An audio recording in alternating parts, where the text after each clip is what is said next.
کے بیان کرو. سوشل میڈیا کا دور ہے.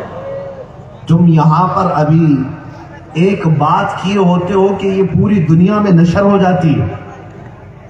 ابھی ادھر کہیں آگ لگی, پوری دنیا میں وہ خبر پھیل گئی. تو جب اس قدر تیزی سے پھیلنے کا دور آ چکا ہے تو کیوں نہ ہم اس کا استعمال کر کے میرے مصطفیٰ کے اخلاق کو پھیلائیں, حضور پاک صلی اللہ تعالیٰ علیہ وسلم کی کردار کو پھیلائیں. آج نبی محترم صلی اللہ تعالیٰ علیہ وسلم کے ان عظیم اخلاق کا میں ذکر کروں. مکہ والے کیا کہتے تھے؟ مکہ والے جو حضور پاک کے جانی دشمن تھے, حضور پاک صلی اللہ علیہ وسلم کے قتل کا منصوبہ بناتے تھے, ان سے بھی اگر کوئی پکڑ کر کے پوچھتا محمد صلی اللہ تعالیٰ علیہ وسلم کے کردار کے بارے میں کیا کہتے ہو, تو قتل کرنے کا ارادہ تو رکھتا تھا, لیکن ساتھ میں یہ بھی کہتا تھا ہم نے زندگی بھر کبھی انہیں جھوٹ کہتے ہوئے نہیں سنا, ہم نے زندگی بھر کبھی انہیں امانت میں خیانت کرتے نہیں دیکھا. یہ وہ لوگ کہتے تھے جو حضور کے جانی دشمن تھے. عزیزان گرامی, ایک بار حضرت عمر فاروق رضی اللہ تعالیٰ عنہ ابو جہل کو دیکھتے ہیں, حضور پاک قرآن کی تلاوت کر رہے ہیں اور وہ کھڑکی سے کان لگائے سن رہا ہے, چھپ کر کے سن رہا ہے, سامنے سے نہیں. حضرت عمر فاروق رضی اللہ تعالیٰ عنہ پیچھے سے آ کر دیکھتے ہیں, رشتے میں وہ ابو جہل ان کا ماموں لگتا تھا, پیچھے سے دیکھ لیا اور جا کر پکڑ لیا, کہا یہ کیا کر رہے ہو, قرآن سن رہے ہو, روزانہ دشمنی کرتے ہو, حضور پاک صلی اللہ علیہ وسلم کے خلاف لوگوں کو بھڑکاتے ہو, یہ یہاں پیچھے سے چھپ کر کے سن رہے ہو.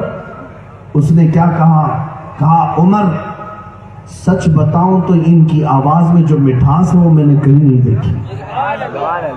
سچ بات یہ ہے کہ جو یہ الفاظ نکالتے ہیں اس میں جو حلاوت جو شیرینی ہے وہ کہیں میں نے عربوں میں نہیں دیکھی. حضرت عمر نے پوچھا پھر ایمان کیوں نہیں لاتے؟ کہا بس ناک کا مسئلہ ہے, لوگ کیا سمجھیں گے, اگر ایمان لے آیا تو خاندان والے دوسرے لوگ پھر پتہ نہیں کیا کیا بولیں گے. کئی لوگ صرف اسی لیے نہیں سدھرتے کہ ناک نہ کٹ جائے, اب تک ہم ایسے تھے ویسے تھے, اب اگر سیدھے راستے پر آ جائیں گے تو لوگ تانا دیں گے.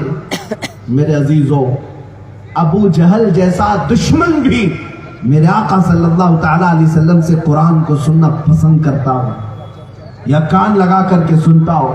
ولید بن مغیرہ جو دشمن ہے, گستاخ ہے, اس کے الفاظ بھی اگر آپ پڑھیں گے, اس کے الفاظ بھی موجود ہیں. نبی پاک صلی اللہ علیہ وسلم کے متعلق کیا کہا کہ حلو المنطق, جب بات کرتے ہیں تو شہد کی طرح سے رس کھولتے ہیں. یہ دشمنوں کی باتیں کر رہا ہوں, جو جانی دشمن ہے. اسی لیے میرے آقا صلی اللہ تعالیٰ علیہ وسلم کی ایک بات میں آپ کو بتاؤں. مکہ مکرمہ میں اللہ تعالیٰ نے میرے رسول کو پیدا کیا. آج بھی جا کر دیکھیں, مکہ ایک ایسا شہر ہے جو پہاڑوں سے گھرا ہوا ہے. ایسے پہاڑیاں تقریباً صرف عرب میں بتایا جاتا ہے جغرافک 20 لاکھ پہاڑیاں ہیں, اور مکہ کثرت سے پہاڑوں کے بیچ میں ہے.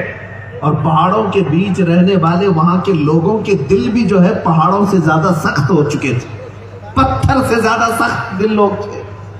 ان سخت دل لوگوں کے درمیان میرے آقا صلی اللہ علیہ وسلم کو پیدا کیا گیا ہے, مکہ والوں کے بیچ میں. یہ معمولی بات نہیں ہے, بہت بڑے چیلنج کو میرے آقا صلی اللہ علیہ وسلم نے ڈیل کیا ہے.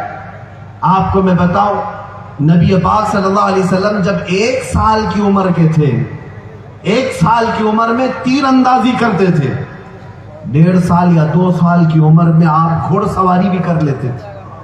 حضور پاک صلی اللہ علیہ وسلم بہت چھوٹی عمر میں ہی فاسٹ گروتھ تھی, ہر چیز کو سمجھتے.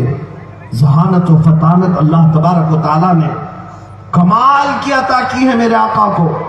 لیکن ایک سوال یہ ہے, جب نبی پاک صلی اللہ علیہ وسلم انسان کامل پیدا ہوئے تو بچپن سے ہی اسلام کی تبلیغ کیوں نہیں شروع کیا؟ 40 سال مکہ میں رہے اور 40 سال کے بعد حضور نے اپنی نبوت کا اعلان کیا.